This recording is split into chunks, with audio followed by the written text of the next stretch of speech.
할렐루야. 오늘 영상 예배 오신 여러분들을 주님의 이름으로 환영하고 축복합니다. 오늘 우리가 볼 말씀은 누가복음 9장 61절부터 62절까지의 말씀입니다.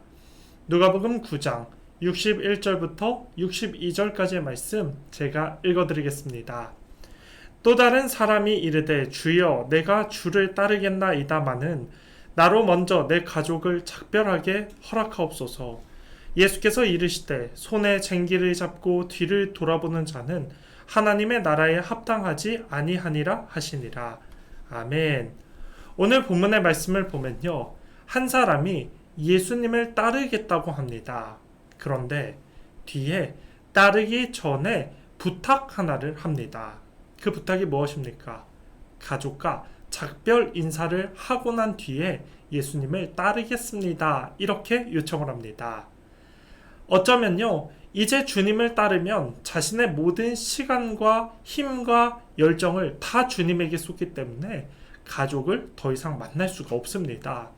그러니 이 사람이 먼저 가족이랑 이별, 인사를 하고 주님을 따르겠습니다 라고 요청을 하는데요, 예수님의 반응은 어떻습니까? 62절의 말씀을 보니까요, 예수께서 이르시되 손에 쟁기를 잡고 뒤를 돌아보는 자는 하나님의 나라에 합당하지 아니하니라 하시니라. 이렇게 말합니다. 예수님은 손에 쟁기를 든 사람은 뒤를 돌아보지 않는다, 이렇게 말씀하십니다. 사실 이 말씀은요, 숨겨진 뜻이 있습니다. 가족이랑 인사하는 게 뭐가 나쁩니까? 라고 하지만요, 사실은 이 뜻은 이런 겁니다. 가족이랑 잠깐 인사하고 돌아오는, 그게 아닙니다. 이 사람이 말하는 가족이랑 이별, 인사, 이거는요, 성대한 마지막 파티를 즐기고 나서 주님을 따르겠습니다, 이러한 뜻입니다. 이스라엘은요, 이 송별의 이별 파티가요, 하루 한 시간 이렇게 끝나는 게 아닙니다. 몇 날 며칠을 걸려서 이 파티를 성대하게 진행합니다. 그러니까 지금 이 사람은 언제 돌아올지도 모릅니다.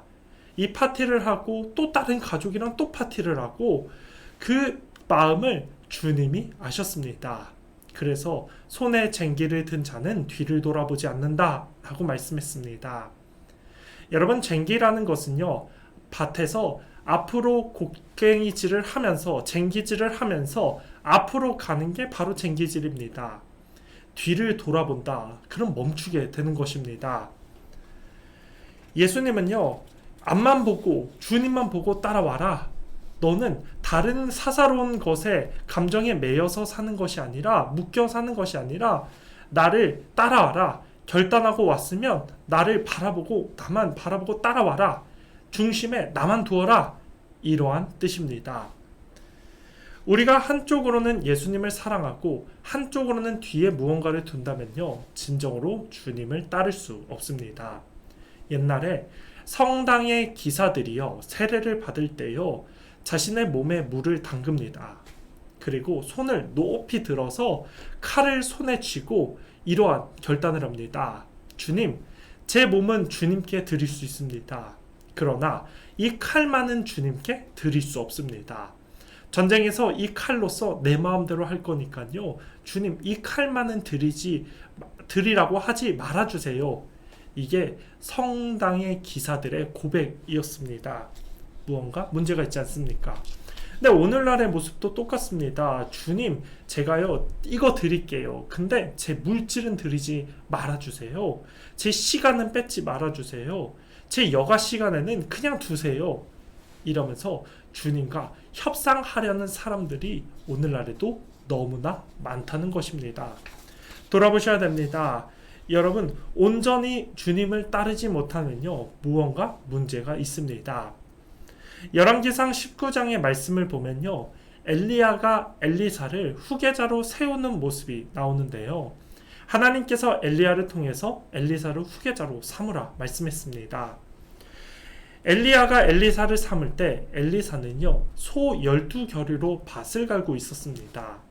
12겨리라고 하는 것은 소가 두 쌍씩 이렇게 묶어서 12겨리, 그러니까 24마리의 소를 물고 지금 밭을 갈고 있던 상황이었습니다. 그때에 하나님의 부름을 받았던 엘리사가 어떻게 합니까? 소가 메고 있던 그 쟁기를 불태우고 소 2마리를 잡아서 그 자리에서 잡고 사람들을 초대해서 그 소고기를 베풀면서 이제 내가 더 이상 돌아보지 않겠습니다. 옛날의 이 삶으로 돌아오지 않겠습니다. 라는 결단을 가지고 엘리야를 따르고 제자가 되었습니다. 이런 결단이 우리 삶 가운데 필요하다는 것입니다. 예수님을 따르다는 것도 마찬가지입니다. 내 마음의 중심, 최우선은 바로 주님입니다. 주님, 제가 다른 것에 매여서 주님을 따르지 못하는 것이 아니라 내 전부를 들여서 주님을 따르겠습니다. 주님만 붙잡고 가겠습니다. 이러한 마음이 필요합니다.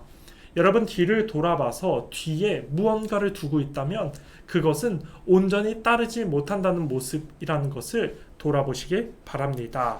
사사로이 얽매이는 것 때문에 우리가 주님의 위대한 부르심 앞에 그 부르심을 쫓지 못하는 그런 어리석은 자리에 서지 않기를 바라겠습니다. 뒤를 돌아본다는 것은 그거 하나 때문에 우리가 죄를 지을 수도 있고 그 하나 때문에 우리가 방심할 수도 있습니다. 뭐든지 문제는요, 작은 결함에서부터 시작합니다. 큰 것 때문에 큰 문제가 터지는 거 아닙니다. 작은 결함, 방심, 이러한 작은 것들이 점점점 커지면서 주님을 멀리하고 문제가 생기는 것입니다. 마찬가지로 우리가요, 주님을 따를 때 자꾸만 마음에 주님이 아니라 다른 것들의 욕망들이 쌓여서 이것 때문에 싸움이 일어나서 이것을 선택할까 저것을 선택할까 한다면 우리가 성령님께 기도해야 됩니다. 이 모함을 내려놓게 해주세요. 제 마음은 주님 겁니다. 주님만 최우선으로 할 수 있도록 제 마음을 붙들어 주시옵소서. 이러한 결단과 믿음으로 나가시는 여러분의 삶이 되기를 간절히 축복하겠습니다. 아멘. 말씀의 결론을 맺겠습니다. 오늘 말씀을 들으면서 그래, 내 모든 것 다 팔아서 성전에 갖다 바쳐야 된다. 자녀에게 마음을 탁 맡기면 이제 자녀 스스로 키울 수 있게 내려놔야 되겠다. 이러한 뜻이 아닙니다. 내 중심의 최우선을 예수님께 두라는 것입니다.